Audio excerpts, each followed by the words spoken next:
Chris Lueking, Horticulture Educator for Illinois Extension. We're here today to talk about our snake plant, our Sansevieria, and how we can fix it and we can transplant it. And this can be shared with our friends. It may just be that we love our snake plant. It's great for our home. It's great for air quality. So we want to utilize this plant. The only thing is we have a plant that's stuck into a pot that is way too small for its container right now, and we need to get it moved and transplant it out. This plant is extremely bound up here. It's root bound. It's got a daughter plant that's becoming enlarged and pushing out on the container. We're seeing that it's getting root bound. So we know right here that roots are coming out from the bottom of the pot already.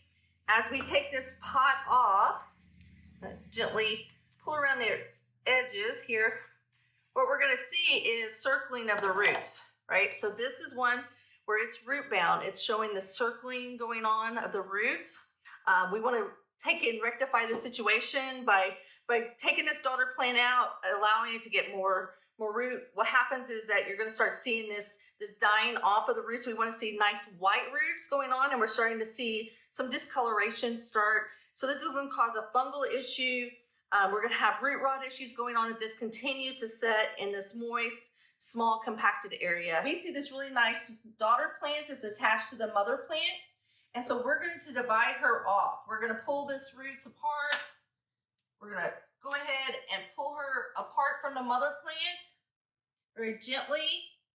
And we're going to see right here that she's got her own nice little root system going on. And so she's now going to be the new mother plant. The first thing we need to do is we need to think about our container that we're going to use. We want to make sure we have a good drainage hole in it. We're also going to use a potting mix that's for houseplants, that has for ones that are going to either flower or have foliage. This is a foliage plant.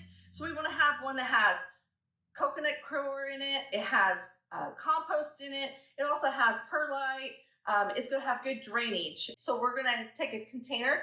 We're going to have a drainage hole, but we're also going to think about the space of it, that we can add it, and we're going to have enough room for the roots to kind of get established and grow around.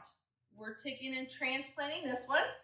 This one is done by just adding the soil to our container. We want to try to keep it in the center so that we have plenty of room for the roots to become established and to grow.